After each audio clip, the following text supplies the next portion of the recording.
Hello नमस्कार, स्वागत है आप सभी का एक बार फिर से हमारे YouTube चैनल पर। आज का हमारा वीडियो है गुणनखंड का दूसरा पार्ट। तो हम गुणनखंड का दूसरा पार्ट स्टार्ट करने से पहले आप लोगों से एक रिक्वेस्ट है कि आप चैनल को सब्सक्राइब कर लें और बेल आइकन को प्रेस कर लें ताकि जब भी नया वीडियो अपलोड हो तो आपको उसका नोटिफिकेशन मिल जाए। ठीक है, चलिए हम वीडियो स्टार्ट करते हैं। गुणनखंड, देखिए हमने पढ़ लिया था गुणनखंड की संख्या ज्ञात करना, उसके बाद गुणनखंडों का योग ज्ञात करना, उसके बाद किस प्रकार की संख्याओं के गुणनखंडों की संख्या सम होगी और किस प्रकार की विषम होगी। उसके अलावा गुणनखंडों का जो औसत है, एवरेज, वो निकालना, गुणनखंडों का गुणनफल निकालना। इतनी चीजें हमने पढ़ ली थी। अब इसके बाद कुछ और चीजें हैं जिसको हम स्टार्ट करेंगे। चलिए स्टार्ट कर लेते हैं। तो नेक्स्ट पार्ट अपना रहेगा सम तथा विषम गुणनखंड, यानी इवन या ओड फैक्टर्स। इनके बारे में हम बात करेंगे कि ये क्या होते हैं, इनकी संख्या कैसे निकालते हैं, इनका जोड़ कैसे निकालते हैं, और इन पे कुछ क्वेश्चन हम करेंगे आगे। ठीक है, तो इनको समझने के लिए मैं एक एग्जांपल ले रहा हूँ। जैसे हमने कल 72 का एग्जांपल लिया था, एक बार फिर से मैं 72 का ही एग्जांपल ले रहा हूँ। तो ये 72 के गुणनखंड है। गुणनखंड का मतलब वो संख्याएं जिसका भाग इसके अंदर लग सकता है। तो एक तरह से इनको हम गुणनखंड या भाजक भी कह सकते हैं कि ये जो है ये 72 के भाजक है या गुणनखंड है। अगर आपको नहीं पता लग रहा है तो आप पीछे वाला वीडियो जाके देख लीजिए, इससे जस्ट पीछे वाला यानी फैक्टर का पहला पार्ट आप देख लीजिए, इसमें आपको सब समझ में आ जाएगा कि क्या हम निकाल रहे हैं। ठीक है, चलिए अगर मैं बात करूं इसमें सम गुणनखंड कौन कौन से, ध्यान से देखें कि सम गुणनखंड कौन कौन से हैं। तो 2 इसमें सम है, 4 सम है, ये भी सम गुणनखंड है, ये भी सम है, इवन फैक्टर है ना। ये 12 हो गया, 18 हो गया, 24 हो गया, 36 हो गया, 72 हो गया। तो अगर मैं कहूं भाई इसके सम गुणनखंडों की संख्या कितनी है, सम गुणनखंड की संख्या, तो आपका आंसर होगा कि इसके सम गुणनखंड है कितने, 9 गुणनखंड है टोटल, 9 इसके सम गुणनखंड है। अगर कहा जाए कि विषम गुणनखंडों की संख्या कितनी होगी, नंबर ऑफ ऑड फैक्टर्स कितने हैं, तो बाकी बचे हुए 3 जो है वो आपके क्या हैं, ऑड फैक्टर्स या विषम गुणनखंड है, जिसमें 1 आ गया, 3 आ गया और 9 आ गया, ये 3 विषम गुणनखंड। अगर आपसे कहा जाए सम गुणनखंडों का योग बताइए, यानी टोटल कितना हो रहा है, योग कितना हो रहा है, तो देखिए आप इनको जोड़ सकते हैं। तो 2 और 4 6, 12, 20, उसके बाद 32, 50, उसके बाद 74, 110 और ये हो जाएगा 182। 182 हो रहा है। अगर कहा जाए कि विषम गुणनखंडों का योग कितना है, विषम गुणनखंडों का योग, तो 3 विषम गुणनखंड है, ये 4 हो गया, ये 9, तो ये 13 आ जाएगा। ठीक है, 13 जो है वो इनका विषम गुणनखंडों का योग आ जाएगा। अब 72 क्योंकि छोटी संख्या है तो हम इजीली निकाल पा रहे हैं ना, सारे गुणनखंड हमने निकाल लिए, फिर सम अलग देख लिए, विषम अलग देख लिए। लेकिन अगर संख्या थोड़ी बड़ी होगी तो आपके लिए करना पॉसिबल नहीं है, 1 by 1 नहीं निकाल सकते मैन्युअली। तो हमें क्या करना पड़ेगा, इसका मेथड ढूंढना पड़ेगा। ठीक है, मेथड वही अभाज्य गुणनखंड यानी प्राइम फैक्टर के मेथड से ही आपको ढूंढना पड़ेगा। पहले 72 के क्या करें, अभाज्य गुणनखंड, ये वैल्यू आप ध्यान रखना। अभी हम इनको मेथड से सोल्व करेंगे तो यही आंसर आपके फिर से आएंगे, आप देखते रहिए। ठीक है, तो मेथड हम सीख रहे हैं कि मेथड क्या होगा, ऑड और इवन फैक्टर के नंबर और सम निकालने का। ठीक, देखिए 72 के अभाज्य गुणनखंड होंगे 2 का क्यूब और 3 का स्क्वायर, यही होंगे अभाज्य गुणनखंड। ठीक है, अब अगर मैं आपसे ये कहूं कि भाई मुझे सम गुणनखंड चाहिए, देखिए सम गुणनखंड तभी आता है जब अभाज्य गुणनखंडों में 2 हो, क्योंकि 2 के अलावा कोई भी अभाज्य संख्या सम संख्या नहीं होती है। और आपको पता है आप कितनी भी विषम संख्याओं को गुणा कर दीजिए, कितनी भी विषम संख्याओं को गुणा कर दीजिए, उनका गुणा सम नहीं आएगा। तो यहाँ पे 3, 5, 7, 11 चाहे कुछ भी हो, कितने भी हो, इनका गुणा कभी भी सम नहीं आ सकता है जब तक कि यहाँ पे 2 ना हो। ठीक है, तो यहाँ पे 2 होना जरूरी है। अगर किसी के अभाज्य गुणनखंडों में यहाँ पे 2 नहीं है, 2 नहीं है, इसका मतलब उस संख्या के उस संख्या के सम गुणनखंड होंगे ही नहीं, केवल और केवल क्या होंगे, विषम गुणनखंड। और वो संख्या भी गुणा होकर विषम ही होगी। तो सम संख्या के ही सम गुणनखंड हो सकते हैं, विषम हो सकते हैं, लेकिन विषम संख्या के सम गुणनखंड नहीं होंगे, हमेशा विषम संख्या के विषम गुणनखंड ही होंगे। ठीक है, तो पहली चीज तो ये जरूरी है कि अगर आपको सम गुणनखंड चाहिए तो यहाँ 2 होना जरूरी है। अगर 2 नहीं हुआ तो फिर संख्या विषम होगी और उसके सम गुणनखंड नहीं हो सकते हैं। ठीक है, तो क्योंकि ये तो सम संख्या है तो इसके तो सम भी होंगे विषम भी होंगे। ठीक है, इसलिए मैं लिख लेता हूं कि भाई 2 की पावर 3 के गुणनखंड क्या क्या होंगे, हमने देखे थे पिछले वीडियो में। तो 2 की पावर 0 होगा, 2 की पावर 1 होगा, 2 की पावर 2 होगा, 2 की पावर 3 होगा। इसके क्या क्या होंगे, तो 3 की पावर 0 होगा, 1 होगा और 2 होगा। ये इसके 3 गुणनखंड होंगे। अब हम क्या करते हैं, ये गुणा है तो ये सब इससे गुणा होते हैं। अब ध्यान से देखिए कि सम संख्या चाहिए मुझे इधर से। क्या ये सम संख्या है क्या? 2 की पावर 0 नहीं है, ये सम संख्या है, ये सम संख्या है, ये सम संख्या है, ये विषम संख्या है, ये विषम संख्या है, ये विषम संख्या है। तो इससे तो सारी विषम ही आएंगी क्योंकि 3 विषम है तो उसकी सारी पावर विषम ही होंगी। अब 2 की पावर में क्या होता है, 2 की पावर 0 जो होता है ये सम नहीं होता है, ये क्या होता है, विषम होता है। बाकी सारी क्या होती हैं, सम होती है।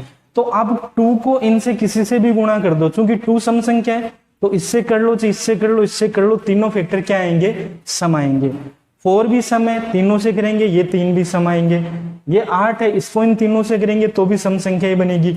लेकिन अगर आप 1 को इनसे गुणा करेंगे तो हमेशा विषम संख्या आएगी। जैसे देखो 1 इंटू 1 1 आएगा, विषम संख्या है। 1 इंटू 3 3 आएगा, विषम संख्या है। तो ये जो 2 की पावर 0 होती है यही डिफ्रेंशिएट करती है सम और विषम संख्या में। अगर आप 2 की पावर 0 को छोड़कर देखिए, अगर आप इसको छोड़कर बाकी तीनों लें तो इनके गुणा होके जो फैक्टर बनेंगे वो क्या बनेंगे, सम बनेंगे। जबकि 2 की पावर 0 अकेली से जो फैक्टर बनेंगे, इसको इन तीनों से गुणा करने पे जो फैक्टर बनेंगे वो विषम बनेंगे। तो आपको याद क्या रखना है, याद ये रखना है कि अगर आपको सम गुणनखंड निकालना है तो 2 की पावर 0 लेनी ही नहीं है। 2 की पावर 0 आपको लेनी नहीं, क्योंकि ये तो विषम गुणनखंड बनाएगी, है ना। तो आपको 2 की पावर 0 नहीं लेनी है। तो 1 2 3 मतलब जितनी घात है उतने ही गुणनखंड लेने। जो एक एक्स्ट्रा जोड़ते हैं हम, वो एक्स्ट्रा यहाँ नहीं जोड़ना पड़ेगा, क्योंकि वो 2 की पावर 0 की वजह से ही तो जोड़ते हैं। क्योंकि 2 की पावर 0 को तो हम ले ही नहीं रहे हैं, तो इसलिए एक्स्ट्रा 1 जोड़ने की जरूरत नहीं है। तो क्या होगा, अगर आपको सम गुणनखंड चाहिए, सम गुणनखंड की संख्या निकालनी है, तो आप क्या करेंगे, जो 2 होता है सिर्फ 2, उसकी पावर में +1 नहीं करना है। जो हम रेगुलरली करते हैं गुणनखंडों में +1 संख्या निकालने के लिए, वो एक पावर जोड़नी नहीं है, क्योंकि ये पावर हट जाती है। तो ये हट जाएगी, तो यहाँ जो 2 है उसकी पावर में 1 नहीं जोड़ना, उसको सीधा सीधा 3 लिखना है, इसको डायरेक्ट 3 लिखना है। यहाँ पे आगे जितनी भी हैं उनकी पावर सब लेनी पड़ेंगी हमें, क्योंकि यहाँ 0 तो हम ले ही रहे हैं ना। ठीक है, क्योंकि इसको तो इनसे गुणा करना ही पड़ेगा, 5 होगा तो उनको भी करना पड़ेगा। तो बाकी सब जो है उनकी लेनी है। इसका मतलब इसमें 1 जोड़ना है 2 के अंदर, तो 2 + 1, तो आंसर क्या आएगा, 3 इंटू 3 यानी 9। ये आया था अपना सम गुणनखंडों की संख्या। ठीक है, अगर आपसे पूछे विषम गुणनखंडों की संख्या बताइए, अब हमें पता है विषम गुणनखंड में ये तो विषम बना ही नहीं सकते, ये तो सम बना दिया, तो ये तो सम वाले में आ गए। बचा कौन, ये 2 की पावर 0 बचा। 2 की पावर 0 मतलब अपने पास एक ही गुणनखंड है इस संख्या का जो कि विषम बना सकता है, तो एक तो इसका, और ये हमेशा एक ही रहेगा। और ये किसका हो जाएगा, इसके वही 2 + 1 कर देंगे सेम। तो टोटल कितने विषम गुणनखंड हो गए, 3। यही आए थे 3 पहले भी। ठीक है, अब आपको करना है क्या भाई, ये 1 आप लिखें या ना लिखें, तो क्या करते हैं जनरली विषम गुणनखंडों में ये जो 2 की पावर है ये लेते ही नहीं है। वैसे 1 ले सकते हैं आप, है ना। समझने के लिए कॉन्सेप्ट ध्यान रखना है कि 1 लिया है हमने, लेकिन अगर आप ये 1 ना लिखो तो आप डायरेक्ट 3 से भी स्टार्ट कर सकते हैं। इसको छोड़ के सीधा यहाँ से विषम से स्टार्ट करें तो भी आपका आंसर 3 आएगा। ठीक है, तो ये इसका मेथड होता है। अब मान लीजिए आपसे कहा जाए सम गुणनखंडों का योग बताइए, सम गुणनखंडों का योग। जितने भी सम गुणनखंड थे, 9 गुणनखंड थे सम, उन 9 का सबका टोटल बताइए। तो आप क्या करेंगे, 2 की पावर ये तो लेनी नहीं है, तो कहां से स्टार्ट करेंगे, 1 से। 1 से लेकर जितनी भी है वहां तक कर लेंगे, 1 2 3, और 3 की पावर सारी लेनी है। ठीक है, तो ये हो गया आपका कितना, 8, 8 4 12 और 2 कितना हो गया, 14। ये हो गया कितना, 9 और 3 12 और 1 13। 14 गुणा 13 करेंगे तो ये आ जाएगा 182। यही आया था आपका आंसर सम गुणनखंडों के योग वाला। फिर से वही ध्यान रखना है, 2 की पावर 0 छोड़ के सारी लेनी है और आगे वालों की सब लेनी है, चाहे आगे विषम 3 5 7 कुछ भी हो उनकी पूरी 0 से वैसे ही लेनी है जैसे पहले करते हैं। 2 की पावर में से सिर्फ 2 की पावर 0 छोड़ देनी है। यहां भी काउंट करते टाइम +1 नहीं करना है क्योंकि 2 की पावर हम 0 छोड़ देते हैं। अगर आपसे पूछे विषम गुणनखंडों का योग बताइए, विषम गुणनखंडों का योग, तो आप क्या करेंगे, 2 की पावर तो केवल 0 ही लेनी है विषम के अंदर, तो 2 की पावर 0 रखेंगे ओनली और बाकी सारी लेनी है हमें। तो 2 की पावर 0 तो 1 हो गया, तो आप इसको नहीं लिखते तो भी चलेगा, मतलब 2 को आप कंप्लीटली नेग्लेक्ट कर सकते हैं विषम निकालते टाइम, ठीक है, और लिखना चाहें तो आप लिख भी सकते हैं। तो ये तो 1 हो गया और ये कितना हो जाएगा 13, तो आंसर क्या आ जाएगा 30। यही आया था अपना आंसर पहले भी, ठीक है। तो ये इसका तरीका रहेगा, फिर से मैं बता देता हूं, याद क्या रखना है, जब सम निकालो तो 2 की पावर 0 छोड़ देनी है, बाकी सारी लेनी है। जब विषम निकालो तो 2 की पावर 0 ही लेनी है, बाकी नहीं लेनी है। चेंज केवल 2 की पावर में होगा, इनमें कोई चेंज नहीं होगा, इनमें 0 से लेकर सारी लेनी है जहां तक दी हुई है वहां तक, ठीक है। आगे और है तो उसकी भी सारी लेनी है, केवल 2 पे कॉन्सेंट्रेट करना है सम विषम अगर आपको पूछा जाए तो, ठीक है। चलिए इसका फॉर्मूला मैं लिख देता हूं, अगर आप फॉर्मूले से याद रखना चाहिए तो फॉर्मूले से भी रख सकते हैं। देखिए मान लीजिए आपको कोई संख्या दी हुई है कैपिटल N और N जो है उसके गुणनखंड हमने किए, तो 2 की पावर A, मान लीजिए Q की पावर B, R की पावर C, ऐसे जो P है वो 2 आ गया। देखिए 2 होना जरूरी है, अगर 2 नहीं होगा तो विषम ही होंगे गुणनखंड, सम पूछेगा भी नहीं आपसे, जितने भी गुणनखंड होंगे सब विषम होंगे, तो 2 हमें लेना जरूरी है, इसलिए मैंने P ना लेके इस बार 2 ले लिया, इसको पर्टिकुलर कर लिया हमने, ठीक है। ये आपका Q हो गया, ये R, यहाँ कुछ भी लिख सकते हैं आप, PQ भी लिख सकते हैं, ठीक है। तो ये मान लीजिए N के अभाज्य गुणनखंड है। अब अगर आपसे पूछे सम गुणनखंड की संख्या बताओ, सम गुणनखंडों की संख्या कितनी होगी, तो आपका आंसर होगा, देखिए 2 की पावर में तो कुछ जोड़ना ही नहीं है, तो इसको तो एज इट इज लेना है, क्योंकि +1 वाली 0 वाली पावर तो हटा ही दी हमने, ठीक है। बाकी सब में वही तरीका, B+1 C+1 आगे और है तो उनको भी इस तरीके से गुणा करें। अगर पूछे विषम गुणनखंडों की संख्या,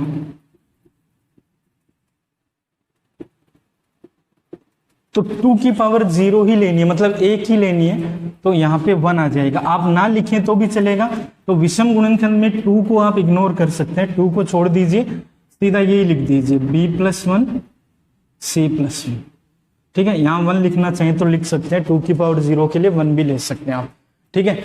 ऐसे ही अगर आपसे पूछे कि सम गुणनखंडों का योग बताइए, तो हमें पता है 2 की पावर 0 को छोड़कर बाकी सब पावर लेनी है, तो 2 की पावर 1 से स्टार्ट करना है और 2 की पावर जितनी दी हुई है वहां तक जाना है। 3 की पावर 0 से लेनी है और 3 की पावर जितनी दी है वहां तक जाना है, 3 नहीं सॉरी Q, ठीक है। ऐसे ही कोई और है तो R की पावर भी सारी लेनी है आपको, 0 से लेकर जहां तक दी है वहां तक लेनी। अब अगर आपसे पूछे विषम गुणनखंडों का योग बताइए, विषम गुणनखंडों का योग बताइए, तो विषम में क्या 2 वाला लेना ही नहीं है, या तो 1 ले लो, 2 की पावर 0 लेनी है तो 2 की पावर 0 ले लो, ठीक है, या आप लो ही मत, है ना। तो जनरली हम 2 की पावर 0 लेते हैं, नहीं लिखो तो भी चलेगा, लेकिन बाकी सारे लिखने पड़ेंगे, यानी Q की पावर 0 से लेकर Q की पावर B तक और R की पावर 0 से लेकर R की पावर C तक। अगर आप ये ना लिखो तो भी चलेगा, ये 1 हो गया तो गुणा होके वैसे भी 1 होने वाला है, ठीक है।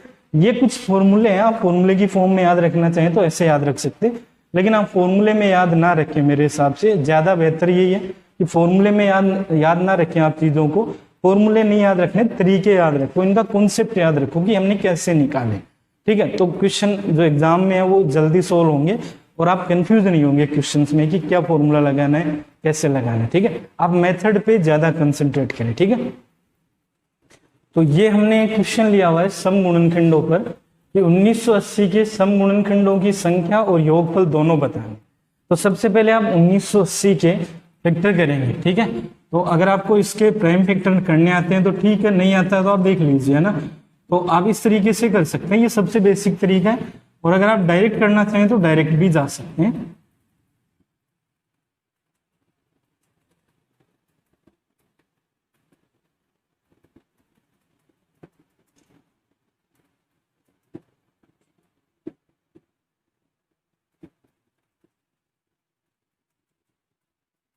ठीक है, ये हमने इसके प्राइम फैक्टर किए, तो 1980 के प्राइम फैक्टर हो गए 2 की पावर 3, सॉरी 2, 3 का स्क्वायर, 5 की पावर 1 और 11 की पावर 1। अब कोई फॉर्मूला याद नहीं रखना है, सम पूछा है क्या 2 है, क्या 2 है तो सम आएगा, सम फैक्टर आएंगे। तो आपको करना क्या है, सबसे पहले सम गुणनखंडों की संख्या, सम गुणनखंडों की संख्या, नंबर ऑफ इवन फैक्टर्स। तो 2 की पावर 0 को छोड़ दीजिए, ठीक है, इसका मतलब इसमें कुछ भी ऐड नहीं करना है, 1 नहीं ऐड करना है इसमें, ठीक है, बाकी सब में 1 ऐड करना है, तो बाकी सब में 1 ऐड कर लें और गुणा कर दें आपस में। तो ये 2 गुणा 3 6 गुणा 2 12, 12 गुणा 2 हो गया 24। इसका मतलब टोटल कितने सम गुणनखंड होंगे, 24। ठीक है, दूसरा क्वेश्चन आपका, सम गुणनखंडों का योग बताइए। सम गुणनखंडों का योग यानी सम ऑफ इवन फैक्टर्स बताएं, सम ऑफ इवन फैक्टर्स। तो आप देखिए 2 की पावर 0 को छोड़ के बाकी सारी पावर लेनी है, तो 2 की पावर 1 और 2 लेना है, 2 तक ही ले सकते हैं, आगे तो लेंगे नहीं। 3 की पावर सारी लेनी है, तो 0 1 2 तीनों लेनी है। 5 की पावर भी दोनों लेंगे, 0 और 1। 11 की पावर भी 0 और 1। तो ये हो जाएगा आपका 4 और 2 6, ये हो जाएगा आपका 9 3 12 13, ये हो जाएगा आपका 5 और 1 6, और ये 12। ठीक है, तो ये हो गया आपका 6 गुणा 6 36, और 36 गुणा 6 हो गया 216 गुणा 2, ये हो जाएगा 432। 432 को 13 से गुणा करेंगे, 13 गुणा 2 26 हो गया, वो 39, और 2 41 हो गया, और 52, और 4 हो जाएगा 56। तो 5616 ये इसका आंसर है। कैलकुलेशन में देख लेना अगर कोई मिस्टेक हो तो, बस आपको मेथड देखना है, ये मेथड क्या होगा, कैलकुलेट आप कर सकते हैं। ठीक है, तो ये आप सम गुणनखंडों की संख्या और योग इस तरह से निकाल सकते हैं। ये अपना नेक्स्ट क्वेश्चन है कि इस संख्या के विषम गुणनखंडों की संख्या और योगफल बताना। देखिए संख्या जो है वो इस बार अभाज्य गुणनखंडों के रूप में ही है ना, 2 5 7 है, तो प्राइम फैक्टर ही है ये। इसका मतलब हमें कुछ करने की जरूरत नहीं है, प्राइम फैक्टर करने की जरूरत नहीं है, हम डायरेक्ट इसमें संख्या निकालेंगे, प्राइम फैक्टर पहले से ही दिए हुए हैं। ठीक है, तो आपको क्या करना है, विषम गुणनखंडों की संख्या निकालनी है, विषम गुणनखंडों की संख्या। तो विषम गुणनखंड में 2 को छोड़ ही दो, मैंने आपको कहा या तो आप 1 लिख लो या इसको पूरा नेग्लेक्ट ही करके चलो, केवल यही लेने। तो 3 + 1 4 + 1 यानी 5 गुणा 4, कितने विषम गुणनखंड है इसके, तो आंसर होगा 20। 20 विषम गुणनखंड है। फिर आपसे पूछा है विषम गुणनखंडों का योग बताइए।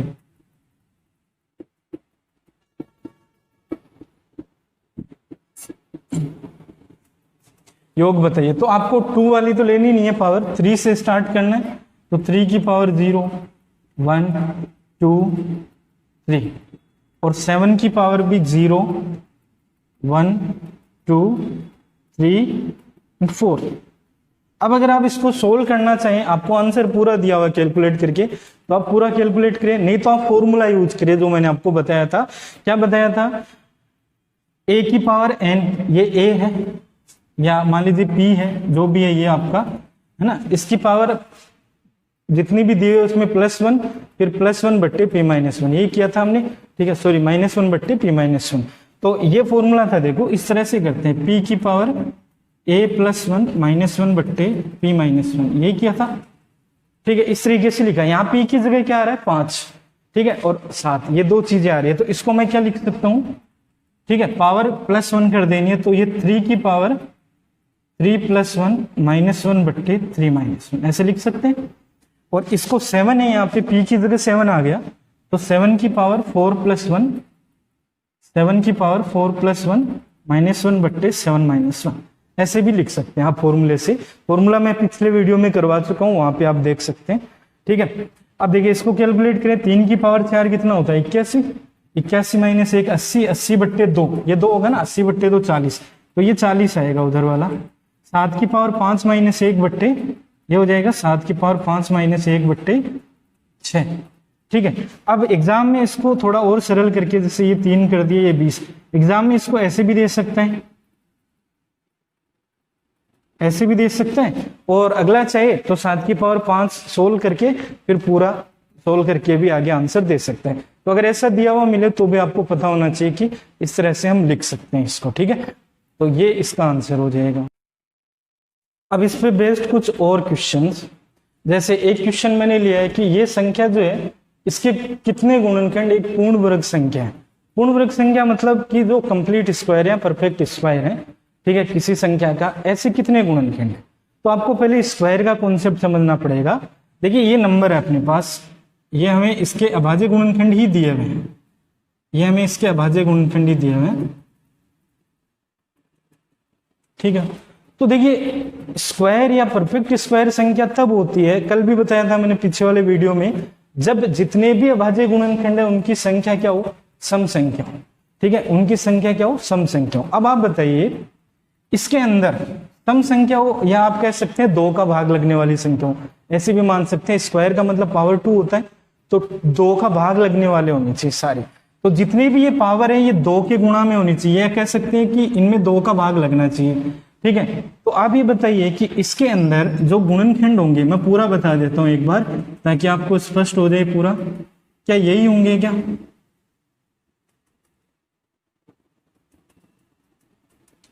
इसके अंदर इसके जो गुणनखंड होंगे वो यही होंगे, ठीक है। ऐसे इसके जो गुणनखंड होंगे वो 3 की पावर 0, 1, 2, 3, 4, 5 और 6 ये होंगे। और इसके जो गुणनखंड होंगे वो 5 की पावर 0, 1 और 2 ये होंगे। हमें इनमें से स्क्वायर, जो कंप्लीट स्क्वायर है वो उठाने हैं, या जिनकी पावर जो है जिसमें 2 का भाग लग जाता है वो पावर उठानी है, ठीक है। देखिए 0 पावर का मतलब 1 होता है, तो 0 पावर 0 में तो सभी का भाग लगता है, तो 0 में तो 2 का भाग भी लगेगा। तो ये तीनों लेनी है, यानी ये भी लेना है, ये भी लेना है, ये लेना है, ये तो हमेशा लेना है। ये 1 होगा ना, और 1 तो पूर्ण वर्ग संख्या है, 1 जो है 1 का स्क्वायर ही होता है, ठीक है। इसका मतलब ये तीनों लेने हैं हमें, ठीक है। यहाँ से बताइए ये लेना है, ये नहीं लेना है हमें, और ये लेना है, क्योंकि ये सम संख्या है, यानी कि पावर जो है वो सम संख्या में है ना। ऐसे यहाँ से 2, 4, 6 लेना है, और यहाँ से ये दोनों लेने हैं। आप बताइए कि यहाँ पे कितने हैं गुणनखंड जो कि अपने काम के हैं। तो 1, 2, 3 गुणनखंड है जो अपने काम आ रहे हैं इसके अंदर, ठीक है। ऐसे यहाँ कितने हैं, तो 1, 2, 3, 4 हैं जो अपने काम के हैं, और यहाँ अगर देखें तो 2 ही हैं जो अपने काम के हैं। तो चूंकि ये गुणा हो रहे हैं तो इनके गुणनखंडों की संख्या भी गुणा हो जाएगी। तो आंसर कितना आएगा, तो आंसर आ जाएगा आपके 24। 24 गुणनखंड इस संख्या के ऐसे होंगे जो कि कंप्लीट स्क्वायर होंगे, बाकी कंप्लीट स्क्वायर नहीं होंगे। समझ पा रहे होंगे, ये तो इसका पूरा मेथड हुआ। अब देखिए एग्जाम में आपको इतना सब करने की जरूरत नहीं है, इतना सब करने की जरूरत नहीं है, क्योंकि हमें पता है कि पावर जो है उसमें 2 का भाग लगेगा, तभी क्या होगा, तभी संख्या जो है वो पूर्ण वर्ग बन पाएगी, है ना। तो आप इसको डायरेक्ट भी कर सकते हैं। डायरेक्ट कैसे करेंगे, जो भी पावर है उसमें 2 का भाग देंगे, जितनी बार पूरा भाग लगता है उतने लिख लेंगे, है ना। तो मैं सीधा कह सकता हूं इसमें पूर्ण वर्ग गुणनखंडों की संख्या कितनी होगी, पूर्ण वर्ग गुणनखंडों की संख्या। कभी भी आपसे पूछे पूर्ण वर्ग गुणनखंडों की संख्या कितनी होगी, तो आपका आंसर होगा कि भाई 5 के अंदर 2 का भाग दें, ठीक है। इस 6 में भी 2 का भाग दें, और इस 2 में भी 2 का भाग दें, ठीक है। ये जो बड़ा ब्रैकेट मैंने लगाया है ये ब्रैकेट नहीं है, ये ग्रेटेस्ट इंटीजर फंक्शन है। ग्रेटेस्ट इंटीजर फंक्शन का मतलब होता है जैसे यहां पे पूरा भाग नहीं लगेगा, यहां पे 2.5 आएगा, यहां पे पूरा लगेगा, और यहां पे भी पूरा लगेगा, यही होगा। सॉरी यहां मल्टीप्लाई कर लेना, क्योंकि ये मल्टीप्लाई है तो प्लस मत करना, मल्टीप्लाई कर लेना, ठीक है। इस तरीके से आएगा।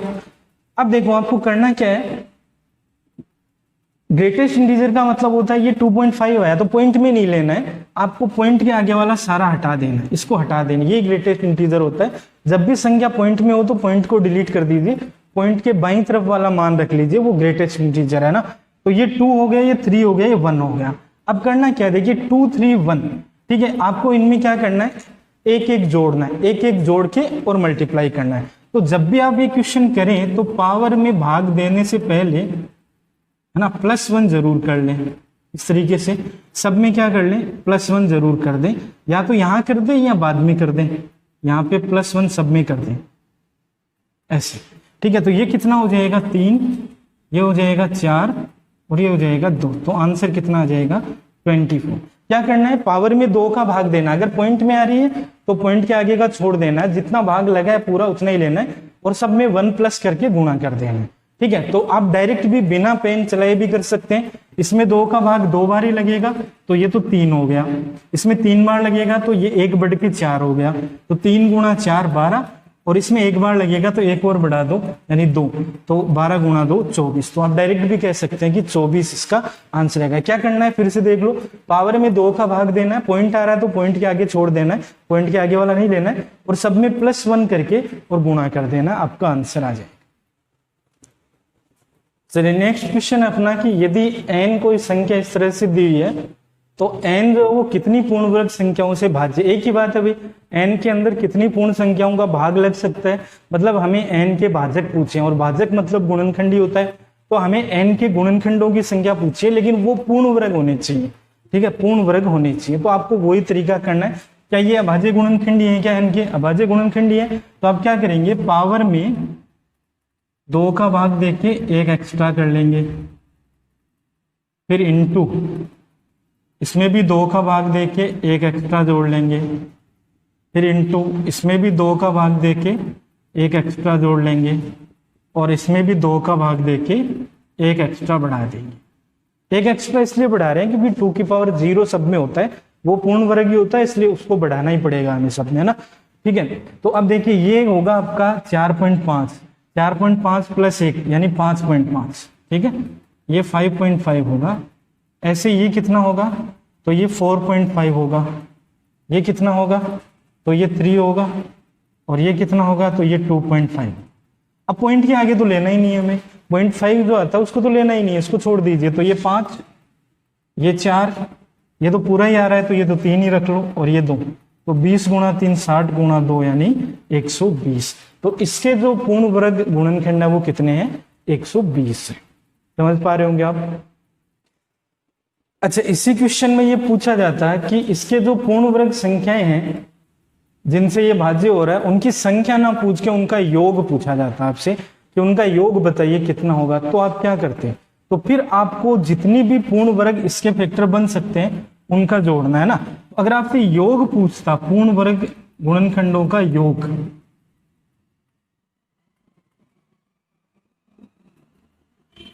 पूर्ण वर्ग गुणनखंडों का योग, तो आप क्या करते, देखिए पावर 0 तो पूर्ण वर्ग होता ही है, उसके बाद में 2 4 6 8, जो सम पावर है वो सारी लेते हैं ना 9 तक की, क्योंकि 9 पावर है ना, तो 9 तक की सारी ले लेते सम वाली।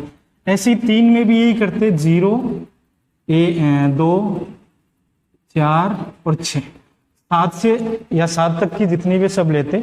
5 में भी यही करते, तो 5 की पावर 0 2 और 4, ये 3 आती, और 7 में 7 की पावर 0 और 2। तो जितनी भी सम पावर है वो सारी ले लेते, यानी 2 के पहाड़े में आने वाली वो ले लेते। 0 तो लेना ही लेना है। इनको सोल्व करके हम गुणा करके बता सकते थे कि कितना इनका योग होगा।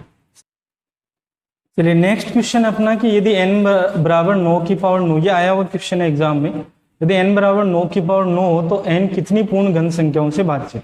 वो एक ही बात है, भाज्य है या हम गुणनखंड भी कह सकते हैं, हमें गुणनखंड निकालने हैं, लेकिन वो पूर्ण घन होने चाहिए। पूर्ण घन मतलब परफेक्ट क्यूब होने चाहिए, परफेक्ट क्यूब, ठीक है। तो अगर आपको क्यूब चाहिए तो क्यूब की खासियत ये होती है कि उसकी जो पावर होती है वो 3 की पावर में चलती है, जैसे 2 की पावर 3 6 9, ऐसे 3 के पहाड़े में चलती है। जो पावर्स होती है वो 3 के पहाड़े में चलती है। तो करना कुछ नहीं है, स्क्वायर में 2 होती है पावर तो 2 का भाग देते हैं, इसमें 3 होती है तो 3 का भाग देते हैं।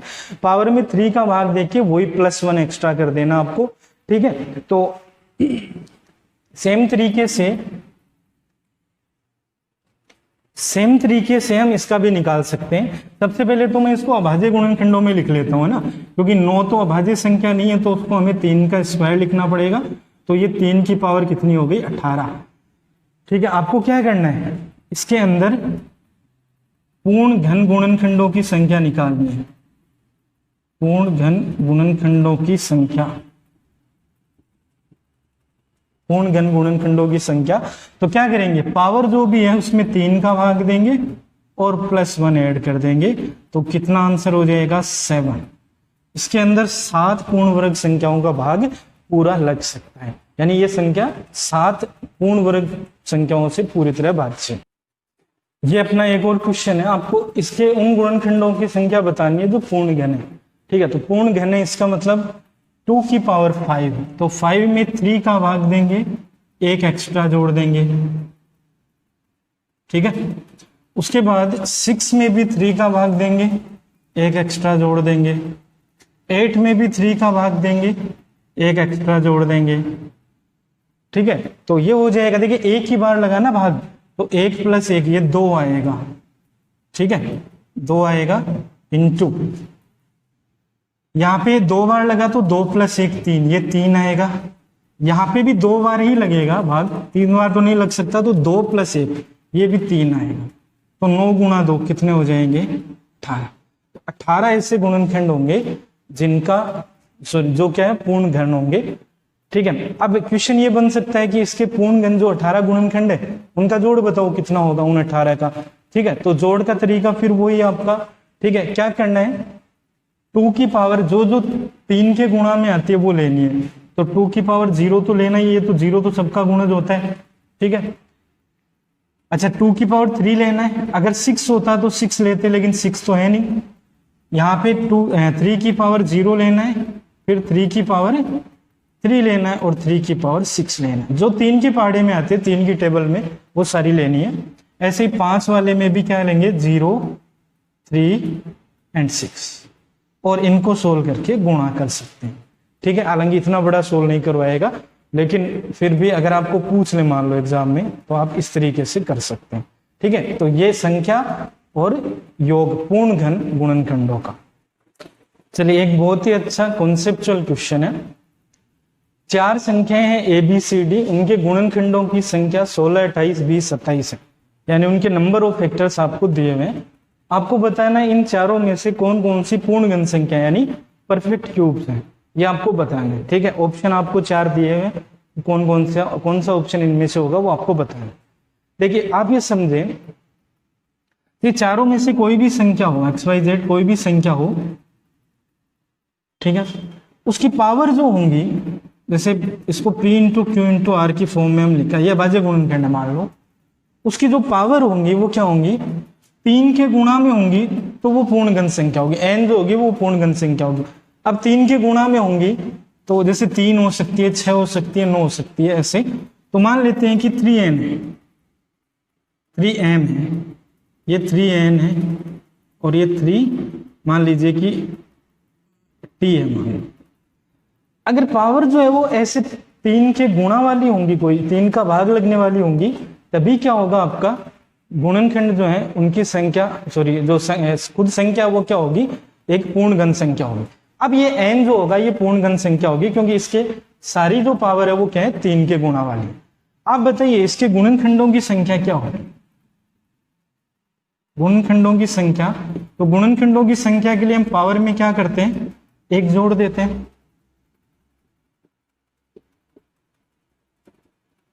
पावर में 1 जोड़ देते हैं, ये गुणनखंडों की संख्या होगी। ये हमें दी हुई है, कितनी है, 16, 28, 20, 27। ठीक है, अगर आप इसके अंदर 3 का भाग दें, तो हमने शेषफल में पढ़ा था कि अगर संख्याएं अलग अलग गुणा में, 3 का भाग दे रहा हूं मैं एक बार ध्यान से सर, 3 का इसलिए क्योंकि हम परफेक्ट क्यूब ढूंढ रहे हैं। स्क्वायर ढूंढते तो हम 2 का देखते हैं ना, 2 का भाग देके देखते हैं। ठीक है, देखिए अगर मैं 3 का भाग दूंगा इस संख्या में, तो 3 का भाग इसमें तो पूरा ही लग जाएगा। ठीक है, क्या बचेगा शेषफल, तो 1 बचेगा। यहां से भी इसमें पूरा लग जाएगा, क्या बचेगा, 1, और यहां से भी क्या बचेगा, 1। मतलब ये हुआ कि जो गुणनखंडों की संख्या थी, उस गुणनखंडों की संख्या में अगर 3 का भाग दें तो जो रिमाइंडर है वो कितना आ रहा है, शेषफल कितना आ रहा है, 1 आ रहा है। बस हो गया क्वेश्चन अपना। ठीक है, हम 16 के अंदर अगर 3 का भाग दें तो रिमाइंडर क्या आया, 1 आया।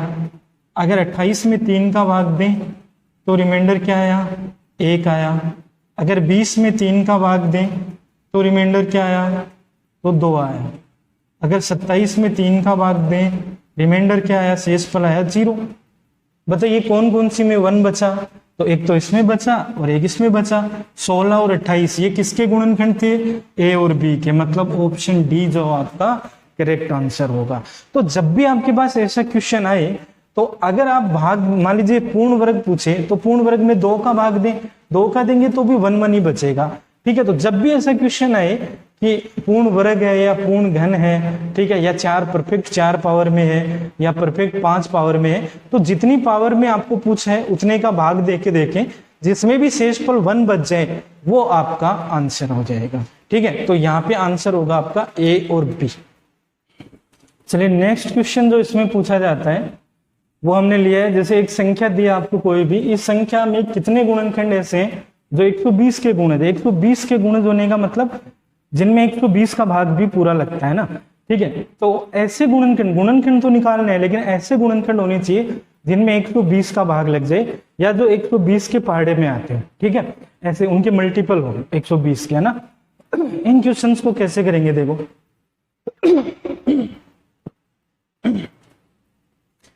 इन क्वेश्चंस को हम कैसे करेंगे देखो।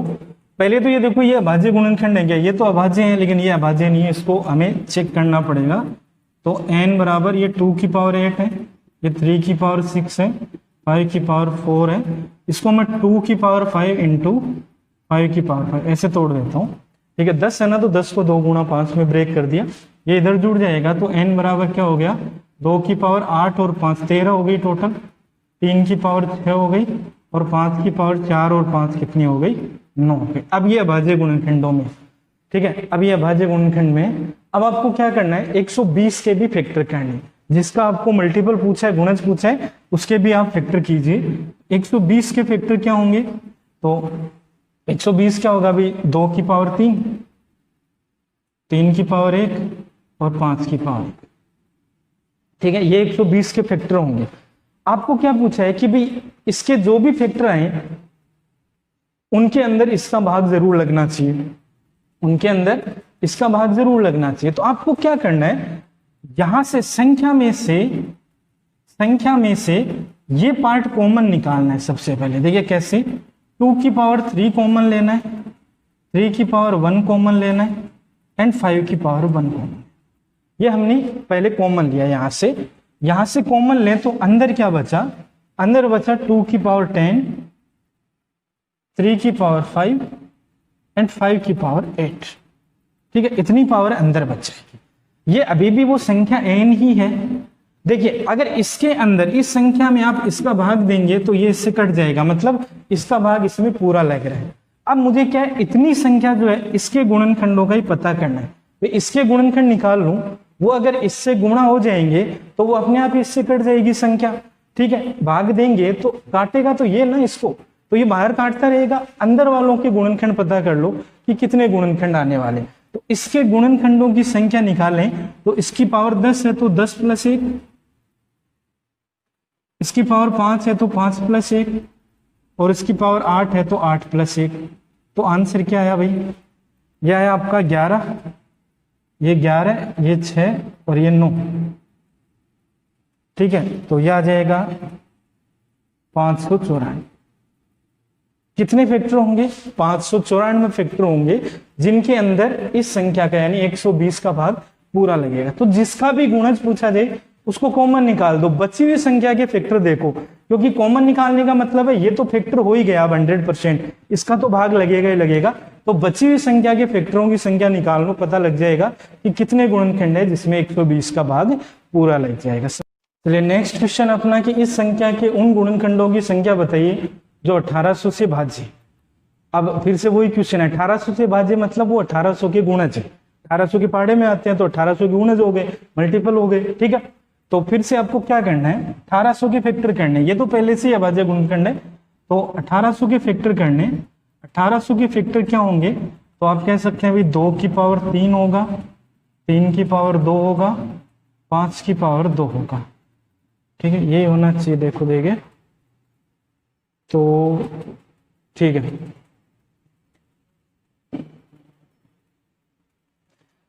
तो आपको n लिख लेना। n क्या है, संख्या क्या दी हुई है, संख्या ये है, इसके गुणनखंडों की संख्या बतानी है हमें।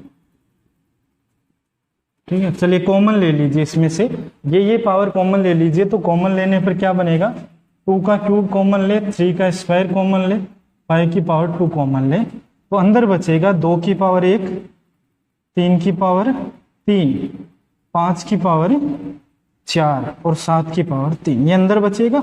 इसके गुणनखंडों की संख्या निकाल दीजिए।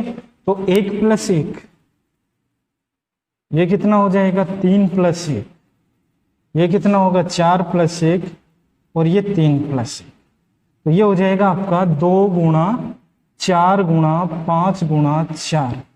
ठीक है, तो ये 160, 160 इसका आंसर होगा, 160 इसका आंसर हो जाएगा।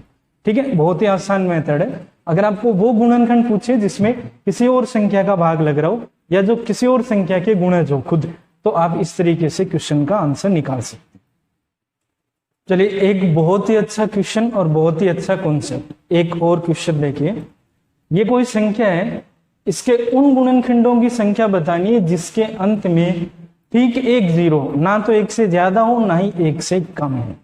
देखिए, अब अगर किसी भी संख्या के अंत में, किसी भी संख्या के अंत में 1 0 है, इसका मतलब वो संख्या किससे गुणा है, 10। मतलब आपको 10 के गुणज निकालने।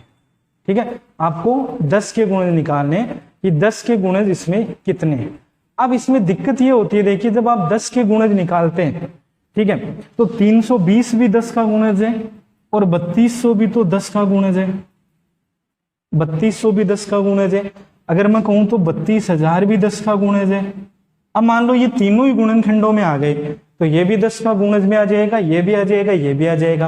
तो एग्जैक्टली 1 कैसे निकला, ठीक है, इसमें तो 2 वाले भी आ गए, इसमें तो 3 वाले भी आ गए। तो आपको करना क्या होता है, देखिए जब आप एग्जैक्टली 1 का मतलब आप 10 के गुणज निकाल लें, 10 के भाग लगने वाले निकाल लें, तो आपके पास में 2 3 4 यानी 1 से ज्यादा वाले सारे आ जाएंगे।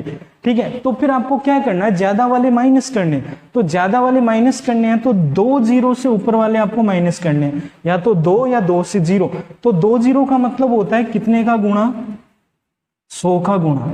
तो आपको करना क्या है, 10 वाले निकालने हैं, फिर 100 वाले निकालने हैं।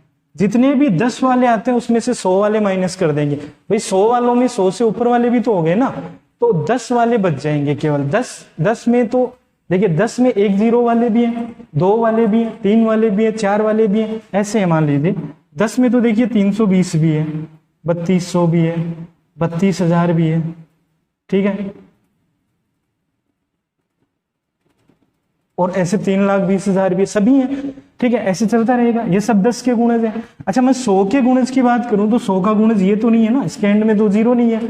तो 100 के गुणज कौन कौन से हैं, 3200, 32,000, ये सब 100 के गुणज हैं। तो अगर इनमें से ये माइनस कर दिए जाए, इनकी संख्या घटा दी जाए, जैसे ये 4 आए, ये 3 आए मान लो, ठीक है, तो 4 में से 3 घटा दिया, हमें पता लग गया कि एक वो है जिसके अंदर लास्ट में केवल 1 ही 0 है। ठीक है, एक ही 0 है, एक से ज्यादा नहीं है, एक से कम भी नहीं। ठीक है, तो ये इसका तरीका रहेगा। अब मान लो आपको 2 0 वाले पूछे, तो 2 0 वालों का कैसे करेंगे, पहले 100 वाले गुणज निकाल लेंगे, 100 के गुणज, और उसमें से 1000 वाले क्या कर देंगे, माइनस कर देंगे, तो केवल 100 वाले बच जाएंगे, बाकी सारे माइनस हो जाएंगे। अगर 3 0 वाले पूछे तो 1000 में से 10,000 वाले माइनस कर देंगे। तो इस तरीके से आपको एग्जैक्टली पहले एक निकालना है, फिर दूसरा, फिर दोनों का अंतर करना है, तो एग्जैक्ट जितने चाहिए उतने वाले मिल जाएंगे आपको। ठीक है, तो इस क्वेश्चन को हम सोल्व करते हैं। तो देखिए सबसे पहले मुझे 10 के गुणज चाहिए, तो 10 का मतलब क्या होता है, 2 × 5। ठीक है, 2 × 5 यानी 2 की पावर 1, 5 की पावर, इसमें से 2 की पावर 1 अगर मैं कॉमन लेता हूं, 5 की पावर कॉमन लेता हूं 1, तो बचेगा 2 का स्क्वायर, 3 की पावर 1, 5 की पावर 1 और 7 की पावर 1, यही बचेगा। ठीक है, इस संख्या में तो इसके गुणनखंड निकाल लेते हैं, कितने बने, तो यहाँ से 3 आएंगे, यहाँ से 2 आएंगे, यहाँ से भी 2, यहाँ से भी 2, तो ये कितने आ गए, 24। 24 संख्याएं ऐसी हैं जिनमें 10 का भाग लगेगा। अब वो 1 0 वाली नहीं है, वो 1 से ज्यादा वाली भी है, तो हमें 100 वाली और निकालनी पड़ेगी। तो 100 के फैक्टर क्या होते हैं? 100 के फैक्टर होते हैं 2 का स्क्वायर इंटू 5 का स्क्वायर, यही होता है। तो ये और हमें हटाने पड़ेंगे इसमें से। तो अगर आप इस संख्या में से 2 का स्क्वायर और 5 का स्क्वायर कॉमन ले लें तो बचा क्या? 2 की पावर 1, 3 का स्क्वायर, 5 तो बचा ही नहीं, 5 कॉमन आ गया, 7 की पावर 1 ये बचा।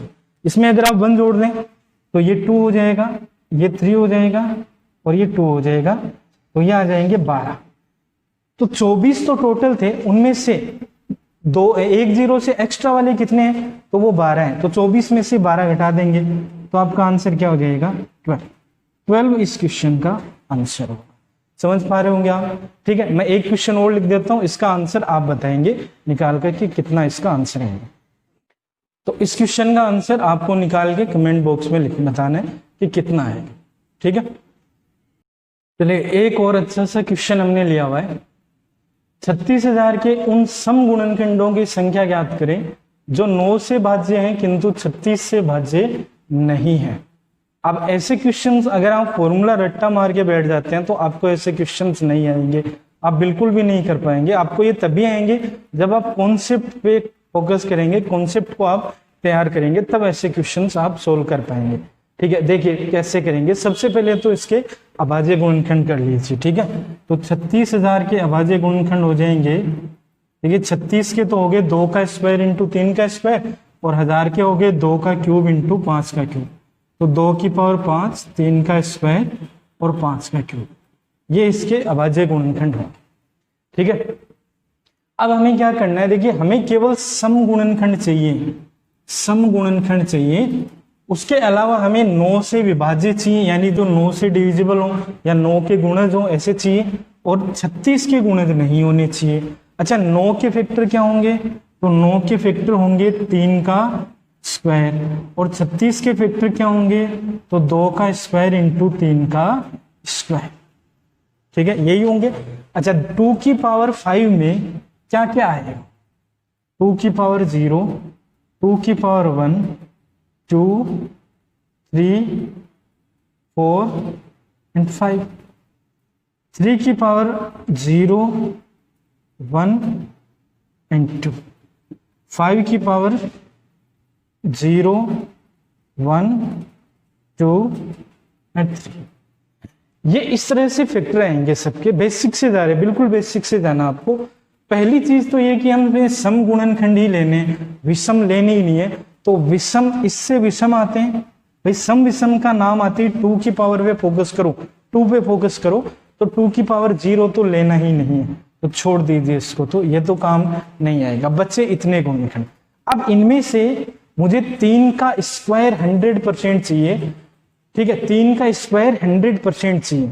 तो 3 का स्क्वायर चाहिए तो मैं ये नहीं ले सकता, मैं ये नहीं ले सकता, मैं केवल यही ले सकता हूं, क्योंकि 3 का स्क्वायर तो चाहिए मिनिमम, है ना। तो केवल मैं ये ले सकता हूं, इन दोनों को मैं नहीं ले सकता क्योंकि ये दोनों 3 से 9 से डिवाइड नहीं होंगे, है ना।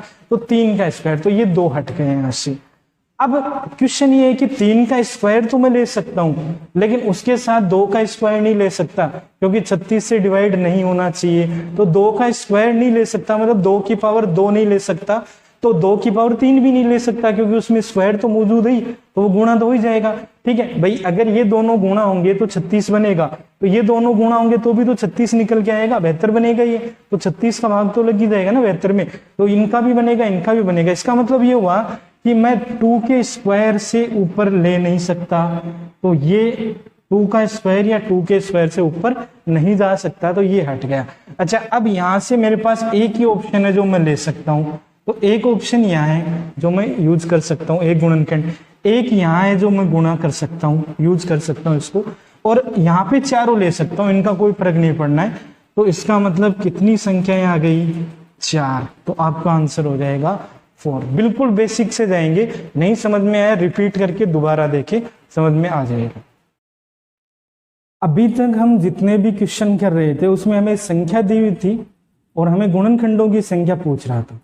अब इसका उल्टा कॉन्सेप्ट, गुणनखंडों की संख्या दी जाए और आपको संख्या पूछी जाए कि कौन सी संख्या है जिसके इतने गुणनखंड होंगे। जैसे ये क्वेश्चन अपना आपसे पूछा है 2 अंकों की ऐसी कितनी संख्याएं हैं जिनके ठीक 3 गुणनखंड होते हैं। ठीक है, अब आप देखिए ये गुणनखंडों की संख्या है। तो मान लीजिए आपके पास कोई भी संख्या है तो उसके गुणनखंडों की संख्या आपको दी हुई है कितनी? 3 आपको दी है। अच्छा, 3 के गुणनखंड क्या क्या हो सकते हैं, 3 को हम कैसे कैसे ब्रेक कर सकते हैं? तो ऑब्वियसली मेरे पास एक ही ऑप्शन है, मैं इसको 1 into 3 ही कर सकता हूँ और इसके फैक्टर नहीं किए जा सकते या इसको और गुणा में नहीं लिखा जा सकता। ये मैंने इसलिए किया है क्योंकि अपने पास जो गुणनखंड की संख्या होती है वो कुछ इस तरह से होती है, पावर में 1 जोड़ के तभी तो करते हैं ना, ऐसे। तो मुझे गुणा में लिखना पड़ेगा, संख्या को देखना पड़ेगा। ये एक्चुअल में क्या है, ये मान लो a+1 है तो ये क्या है, b+1 है। ठीक है, तो ये जो है ये a+1 इसकी वैल्यू कितनी आई यहाँ पे 1 और यहाँ पे कितनी आई 3। ठीक है, तो मैं ये कह सकता हूँ कि जो a है वो एक्चुअल में कितना है, 1 है और b कितना है यहाँ पे 2 है। +1 किया तो 1 कम कर दो तो b2 हो गया, a1 a जो है वो 0 हो गया। तो इसका मतलब कोई भी संख्या n जो होगी अगर मैं उसको p की पावर a इंटू q की पावर b में लिखूं, क्योंकि मैं 2 ही संख्याओं के गुणा में लिखूंगा, 2 ही तो टुकड़े हो रहे हैं, इससे ज्यादा पॉसिबल नहीं है। तो आपके पास क्या आएगा, p की पावर 0 इंटू q की पावर 2, ऐसे ही बन रहा है। अब p की पावर 0 मतलब तो 1 हो गया, इसको आप हटा भी सकते हैं, तो आप इसको कह सकते हैं q² हो गया ये। ठीक है, यहां से आप क्या समझे कि अगर n जो होता है, q और p क्या होते हैं, नीचे वाले क्या होते हैं, अभाज्य, ये अभाज्य संख्याएं होती है।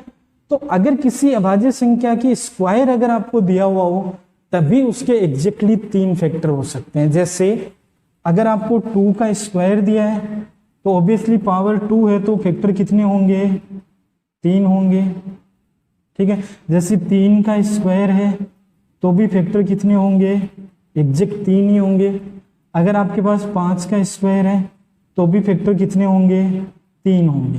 हालांकि 6 का स्क्वायर है तो 6 अभाज्य नहीं है ना, तो इसके फैक्टर ज्यादा हो सकते हैं ना, इसको तो हम ऐसे भी लिख सकते हैं। तो फैक्टर जो है वो 3 गुणा 3 9 हो सकते हैं ना। ठीक है, तो आप समझ पा रहे हैं, अगर अभाज्य संख्या का स्क्वायर है तो आपके पास में फैक्टर्स एग्जैक्टली कितने आएंगे, 3 आएंगे। वो इस तरह से आएंगे, है ना, यहां से इस तरह से आएंगे हमेशा। ठीक है, तो अब आप बताइए 2 अंकों की ऐसी कितनी संख्या है जिनके ठीक 3 गुणनखंड है। 3 गुणनखंड मतलब अभाज्य संख्याओं का स्क्वायर। अब 2 अंकों की संख्या जो होती है वो 10 से स्टार्ट होती है, 99 तक जाएगी। तो 10 से 99 के बीच में कौन कौन सी अभाज्य संख्याओं के स्क्वायर आते हैं वो देख लो। ठीक है, तो 10 से बड़ा स्क्वायर 16 होता है, पूर्ण वर्ग 16 होता है ना। ठीक है, तो 16 तो 4 का है, इसका मतलब वो नहीं हो सकता। ठीक है, 16 तो 4 का स्क्वायर है तो 4 तो अभाज्य नहीं है ना, तो अभाज्य संख्या का नहीं है। 5 का स्क्वायर आएगा 25, 6 नहीं ले सकते, 7 का स्क्वायर आएगा। ठीक है, उसके बाद 8 नहीं ले सकते, 9 10 11 का स्क्वायर बड़ा चला जाएगा, इसका मतलब एक तो 25 होगा और एक क्या होगा, 49 होगा। ये 2 ही संख्याएं 2 अंकों की ऐसी हैं जिनके एग्जैक्टली कितने फैक्टर होंगे, 3 फैक्टर होंगे। अरे अभाज्य संख्याओं के स्क्वायर लेने 10 से 99 के बीच तो 5 और 7 के स्क्वायर ही आएंगे, 11 का तो बड़ा चला जाएगा 99 से, तो 11 नहीं ले सकते। ठीक है, 5 से छोटा ले नहीं सकते क्योंकि वो 2 अंकों में नहीं आएगा फिर। ठीक है, तो 5 और 7 ये 2 अभाज्य संख्याएं जिनके स्क्वायर 10 से 99 के बीच में रहेगी, तो ये 2 आपका आंसर हो जाएगा। कितनी संख्याएं होंगी, 2 संख्याएं ऐसी होंगी जिनके एग्जैक्टली क्या होंगे, 3 फैक्टर होंगे। ठीक है, 3 अंकों में पूछता तो हम 11 से स्टार्ट करते, पहली अभाज्य संख्या 11 13 ऐसे चलते तो 31 तक जाते। हम जितनी भी अभाज्य संख्या है वो हम कैलकुलेट करके बता देते। एक और बहुत अच्छा सा क्वेश्चन, वह सबसे छोटी संख्या ज्ञात करिए जिसके 18 गुणनखंड है। ठीक है, फिर से गुणनखंडों की संख्या ही दी हुई है। ठीक है, देखिए 18 जो है, क्योंकि मुझे गुणनखंडों की संख्या a+1 b+1 c+1 ऐसे तोड़ना पड़ेगा। 18 को मैं क्या क्या लिख सकता हूँ, 18 को देखो, 18 के गुणनखंड क्या क्या होते हैं, तो 1 2 3 के बाद 6 9 और 18, ये 18 के गुणनखंड है। ठीक है, 18 को तो मैं 18 को कैसे कैसे लिख सकता हूँ, 1 into 18 2 into 9 3 into 6, आगे वाले रहने दो, वो आ गए ना इसमें। ठीक है, तो आप इस तरीके से इसको 2 2 के गुणा में लिख सकते हैं। अच्छा, इसको 3 के गुणा में भी लिख सकते हैं आप, ठीक है, 3 के गुणा में कैसे, तो आप इसको 2 इंटू 3 इंटू 3 कर सकते हैं। 1 की जरूरत नहीं होती है वैसे, 1 इंटू 18 को आप 18 भी ले सकते हैं क्योंकि 1 तो 0 हो जाएगा। ठीक है, अब आप बताइए कि अगर ये जो वैल्यू है, मान लो ये a + 1 18 हो, ठीक है 18 हो, तो a वैल्यू 17 आ जाएगी। तो संख्या जो है वो कुछ इस तरह से बन सकती है क्या, या तो p की पावर 17 बन जाए, सीधा ही हो जाए, p कोई अभाज्य संख्या उसकी पावर 17, तो फैक्टर कितने होंगे, 17 + 1 18 हो जाएंगे। या इससे अगर बनाए तो संख्या कुछ ऐसे बन सकती है क्या भाई, p² इंटू क्यू की पावर, सॉरी p की पावर 1 इंटू क्यू की पावर 8, एक एक कम कर दो है ना, ये तो a + 1 हो गया, ये b + 1 हो गया, तो यहां से एक कम किया, यहां से एक, ऐसे भी बन सकती है। ठीक है, अभी भी देखो 2 फैक्टर यहां से आएंगे और 9 यहां से, तो 9 गुणा 2 18 आ गए ना टोटल। ठीक है, या फिर हम n को ऐसे भी बना सकते हैं, अगर इससे बनाए एक एक कम करके, तो p² इंटू क्यू की पावर 5 ऐसे भी बना सकते हैं। तो 3 यहां से आएंगे और 6 यहां से, तो 3 गुणा 6 18 आ जाएंगे फिर से। तो ऐसे हम 2 के गुणा में भी बना सकते हैं, अकेला बना सकते हैं 17 पावर करके, 2 के गुणा में, अच्छा 3 के गुणा में ले तो ऐसे भी बना सकते हैं, यहां से एक एक कम करें तो p की पावर 1, q की पावर 2 और r की पावर 2 ऐसे भी लिख सकते हैं। अभी भी देखो यहां से 2 आए, 2 गुणा 3 6, 6 गुणा 3 18, तो 18 फैक्टर बन रहे हैं अभी भी। अब इससे ज्यादा तो हम कर ही नहीं सकते ना टुकड़े, है ना, ज्यादा से ज्यादा 1 ऐड कर सकते हैं, तो 1 तो वैसे भी 0 हो जाएगा पावर। ठीक है, तो 1 लिखने की जरूरत नहीं है, तो इससे ज्यादा 3 से ज्यादा हम इसके फैक्टर कर नहीं सकते। अब अगर मैं p की जगह, मुझे देखिए न्यूनतम संख्या चाहिए, ध्यान रखिए सबसे छोटी संख्या चाहिए, सबसे छोटी मतलब p और q जो है वो सबसे छोटी अभाज्य संख्याएं लेनी है मुझे, है ना। तो मैं यहाँ सबसे छोटी लूं तो मैं 2 की पावर 17 बना सकता हूँ, 2 की पावर 17, इसके कितने वेक्टर होंगे, एग्जैक्टली 18 वेक्टर होंगे। अगर मैं यहाँ पे रखना चाहूं तो मैं p की जगह 3 रखूंगा और q की जगह 2 रखूंगा, कारण मुझे छोटी संख्या चाहिए ना, तो मैं बड़ी पावर के नीचे छोटा बेस रखूंगा और छोटी पावर के नीचे बड़ा बेस रखूंगा, ताकि संख्या छोटी बनी रहे। भाई बड़ी पावर यहाँ 3 लिख देते तो 3 की पावर 8 तो ज्यादा हो जाता ना 2 की पावर 8 से, इसलिए हमेशा बड़ी पावर के नीचे छोटी संख्या रखने की कोशिश करें। तो यहाँ पे क्या रखेंगे, 3 का स्क्वायर इंटू 2 की पावर 5, ये एक संख्या। और यहाँ पे अगर रखें तो यहाँ पे देखिए, यहाँ पे इसकी जगह 2 रख देते हैं, 2 की पावर फिर 3 रख देते हैं, ठीक है, फिर 5 रख देते हैं, उल्टा रखने की कोशिश करें ना, बड़ी पावर से छोटी पावर की तरफ। अब देखिए सबसे छोटी कौन सी आई, 2 की पावर 17, 2 की पावर 8, 2 की पावर 5, इनको अगर आप कैलकुलेट करेंगे सारी वैल्यू तो ये आएगा आपका 4 गुणा 5 20, 20 गुणा 9 ये 180 आ रहा है, ये 180 आ रहा है। अब देखिए 2 की पावर 5 32 हो गया था, 32 गुणा 9 तो 3 गुणा 9 27, यानी 270 से ज्यादा जाएगा, तो ये इससे बड़ा आएगा। 2 की पावर 8 इंटू 3 ये और बड़ा आएगा, ये इससे बड़ा आएगा। ठीक है, तो सबसे छोटा क्या आएगा 180, तो 180 अपना आंसर रहेगा। अब मैं आपको बता देता हूं, इतने सारे ऑप्शन आपको करने की जरूरत नहीं है एग्जाम में। आप क्या कर सकते हैं, आप डायरेक्ट ये कर सकते हैं कि जितने ज्यादा फैक्टर में तोड़ा जा सकता है गुणनखंड की संख्या को, जैसे ये 18 है तो इसको जितना ज्यादा आप एक्सपेंड कर सकते हैं कर लीजिए। ठीक है, आप 1 में ही रखने की कोशिश ना करें, 2 में करें, 1 में है तो 2 में लाने की कोशिश करें, 2 में है तो 3 में लाएं। ठीक है, 3 में भी, अगर 4 में हो रहा है तो 4 में लाएं, जितने ज्यादा हो सकते हैं उतने कर लें। तो सीधा सा तरीका यही है कि आपको 18 को अभाज्य गुणनखंडों में तोड़ देना। अगर यहाँ मान लीजिए 24 होता तो 24 को भी आप अभाज्य गुणनखंडों में तोड़ लीजिए, तो वो 4 भागों में टूट जाता। तो जितने ज्यादा पार्ट आप कर सकते हैं उतने पार्ट करके फिर एक एक घटा के पावर लगा दीजिए। सबसे बड़ी पावर के नीचे सबसे छोटा बेस लेते हुए आप उसको सोल्व करके आंसर बता सकते हैं। आपका आंसर मिनिमम आएगा हमेशा। अगर सबसे बड़ा पूछे तो आपको करने की जरूरत ही नहीं, पूछेगा ही नहीं वैसे भी, क्योंकि 2 की पावर 17 सबसे बड़ा अपने आप ही आएगा। तो जितने ज्यादा पार्ट में आप करोगे गुणनखंडों की संख्या को, आप जितने ज्यादा गुणनखंडों में तोड़ोगे उतनी संख्या छोटी हो जाएगी। जितने कम में तोड़ोगे या सिंगल में रखने की कोशिश करोगे वो सबसे लार्जेस्ट हो जाएगी संख्या। समझ पा रहे हैं आप? ठीक है, तो ये आप इस तरीके से करेंगे जब भी आपको पूछा जाए। देखिए वही क्वेश्चन है, यहाँ पे लार्जेस्ट या स्मॉलेस्ट नहीं पूछा आपसे इस क्वेश्चन में। ठीक है, इस बार n स्क्वायर अगर आप करेंगे तो 15 गुणनखंड आते हैं, तो n के कितने गुणनखंड आ सकते हैं ये आपसे पूछा। इसमें लार्जेस्ट स्मॉलेस्ट नहीं है, पीछे वाला कॉन्सेप्ट नहीं है, हालांकि होगा वैसे ही, लेकिन थोड़ा सा चेंज है। आपको सारे कंडीशन बतानी पड़ेंगी, ठीक है, कि कितने कितने पॉसिबल हो सकते हैं। अच्छा 15 दिया हुआ है, तो 15 के हम कैसे कैसे लिख सकते हैं। 15 को अगर मैं लेना चाहूँ तो 15 पहले तो खुद ही हो सकता है, 1 × 15 हो सकता है, और दूसरा 3 × 5 हो सकता है, इसके अलावा कुछ नहीं हो सकता है, ठीक है, क्योंकि 15 के फैक्टर 1, 3, 5, 15 यही होंगे। 1 × 15 और 3 × 5 यही लिख सकते हैं, इससे ज्यादा नहीं लिख सकते हम। अब बताइए यहाँ से अगर मैं n बनाना चाहूँ तो p की पावर 14 होगा क्या, और यहाँ से n बनाना चाहूँ तो p की पावर 2 और q की पावर 4 होगा। एक एक कम करके लेंगे ना, ठीक है, फैक्टर की जो संख्या है उसको एक एक कम करके पावर में लगा देंगे ना, ठीक है, तो ये आपके पास में इस तरह से आएगा। अच्छा यहाँ से फैक्टर जो है, देखिए ये किसका है, n² का मान, ये n² का मान है।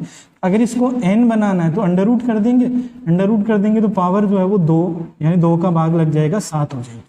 यहाँ से n क्या बनेगा, तो यहाँ से n बन जाएगा, पावर आधी हो जाएगी, तो ये आपका इस तरह से बन जाएगा, ठीक है, आधी हो जाएगी अंडर रूट करते पावर, तो इस तरह से बन जाएगा। बताइए यहाँ से फैक्टर कितने आएंगे, तो यहाँ से 7 + 1 8 फैक्टर आ सकते हैं n के, और यहाँ से कितने आएंगे, तो 1 में 1 जोड़ा 2 और 2 में 1 जोड़ा 3, यानी कितने आ सकते हैं, 6। तो आपका आंसर होगा कि n के या तो 6 फैक्टर होंगे या n के 8 फैक्टर होंगे, ठीक है, बहुत आसान है। जितने भी गुणनखंडों के रूप में आप लिख सकते हैं लिख लीजिए, उसके बाद में आपको क्या करना है, पावर में लगा देना है ना, ठीक है। अब चूंकि n² था तो हमें तो n पूछा, n कर लो, उसके बाद में फैक्टर की संख्या निकाल लो, तो या तो 8 होंगे या कितने होंगे, 6 होंगे, ठीक है, 2 कंडीशन बन सकती है, ठीक है। सेम एक क्वेश्चन और लिया हमने, इसमें 15 की जगह 45 आ रहा है, आपको बताना है n के गुणनखंडों की संभव संख्याएं क्या क्या है, ठीक है, तो ये आप करके बताएंगे आंसर।